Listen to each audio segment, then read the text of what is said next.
guys, Dora here, and today it's story time. So a few months ago, Christine from Poland Bananas Books made a video telling us her story of how she became a reader. And I'll leave her video down in the description bar below for you guys to check out. I've been wanting to tell you guys my story of how I became a reader for a very long time. So without further ado, let's just get started. My story starts when I was but a little baby. I was maybe around 2nd grade. I know it doesn't sound that I was a baby, but really when you think about it, 2nd grade, you're still a baby, because right now, the way I am right now, look at me.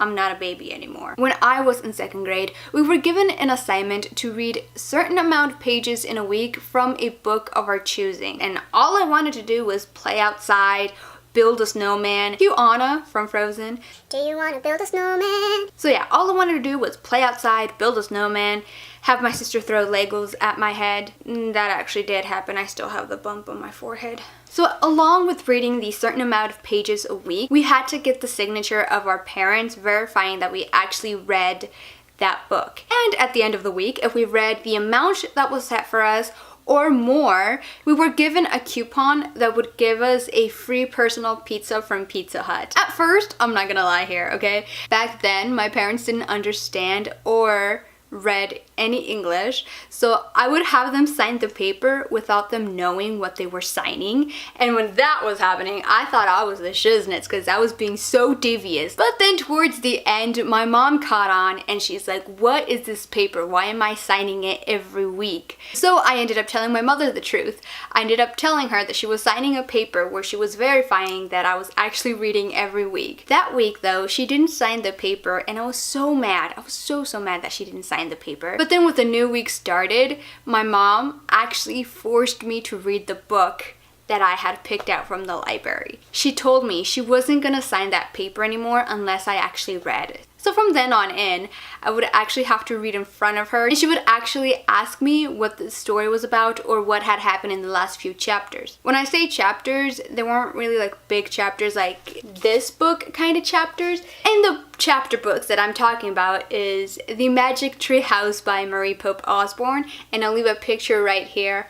Those were the very first books I actually enjoyed reading, and those were the books that got me to start reading in the first place. Let's go with that because then another book comes into play. So I did end up reading the books, and thank you, Mother, because if it weren't for you, I wouldn't be reading. After reading The Magic Tree House, I think I got to number 10 when I decided that I wanted to give bigger books a chance. So I remember being at Walmart, and that is where I saw Harry Potter and the Sorcerer's Stone. I remember grabbing it from the shelf, not knowing nothing about it, but all I remember was being, Mom, I want this book. And she's like, can you even read it? And I was like, yes, Mom, I can read this. I want to read this. Please, please, please get it for me. My mom made me read her the first page of Harry Potter out loud just to make sure that I could actually read it. And what can I say? I did, I could, and she bought it for me. And after reading the first Harry Potter book,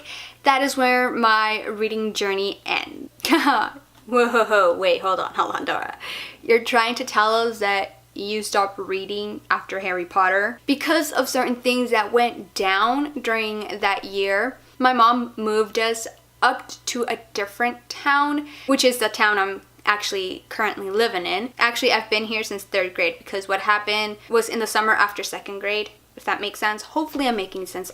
You guys should know by now that sometimes I say that because what makes sense to me will probably not make sense for you, because my brain, okay, speaks 2 languages. I should say 3.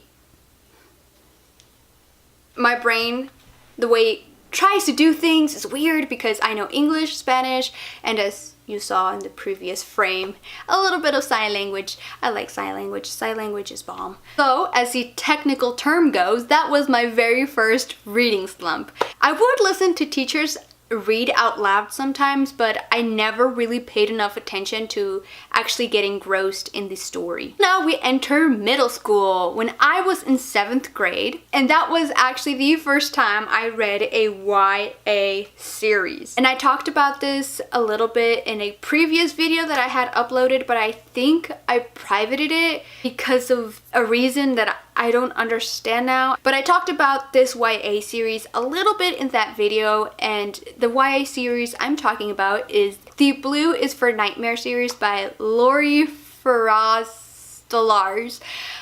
Oh, that's a lot of Z's right there. My friend actually had to read the first book for an English assignment, so she loved it so much that she was like, yo, Dora, you gotta read it as well. And so I did. I read it, and I was so in love with it that I myself, because I don't remember if my friend did, but I myself did continue on with the series. So after reading this series, I didn't pick up another book again. So here we go again. I am back in a reading slump. I didn't read again, not until high school. And yeah, you guessed it. Twilight! So after reading Twilight, I didn't go back into a reading slump. I actually continued reading. So I was in 10th grade when another friend of mine was actually reading Breaking Dawn during our English class. Wow, I just noticed that everything happens in English class. As I was saying, I remember her reading Breaking Dawn and she was laughing at a scene and I was like, pfft. Girl, what are you laughing about? And she tried to explain to me what was going on. She tried to explain to me why she was laughing. But then the conversation ended with her saying, I'll let you read the first book so you know what I'm talking about. 2 days! I finished Twilight in 2 days.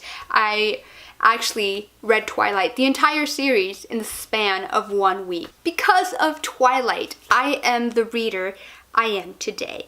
I know the Twilight series started or restarted a lot of people's love for reading. The frenzy that those books created, I can proudly say that I was part of it. I remember waiting in the movie theater 4 hours. It was insane. And I was in the middle of all of that. I have a Twilight pillowcase. I have a Twilight fleece blanket, I believe that's what they're called. I have a Twilight tote bag, a Twilight blow dryer, a Twilight straightener. I have Twilight cups. I have Twilight toilet paper. Wait, no, that doesn't exist. I've had people tell me to keep that part of my reading life secret. My family, they always tell me they won't understand it like we do, Dora, okay? We get that you're weird. We get that you're such a Twilight Frenzy fan that we will understand you. We still love you in spite of all that. But other people will not, okay? They will not understand you. But I don't care. No, I'm not gonna keep that part of my reading life a secret. Twilight gave me back my love for reading and made me continue on reading, not like the other books. So yeah, I owe everything to Twilight.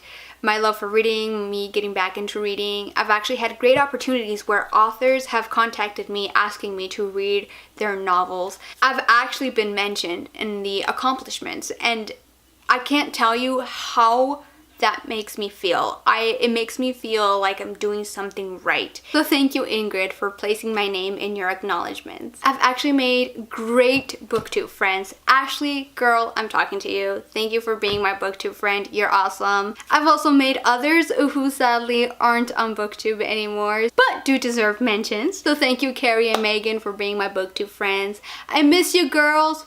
I will never hide my reading life from anyone. I will read what I want, and I encourage everyone to read whatever they like. Whether it's YA, whether it's adult, whether it's cookbooks or biographies, whatever it is you like to read, just read it and continue reading it no matter what people say. And on that note, I think that is the perfect way to end this video. Let me know in the comments below what books got you into reading. Remember to give this video a big thumbs up if you liked it, and subscribe if you want to see more of my face, and I'll see you in my next video.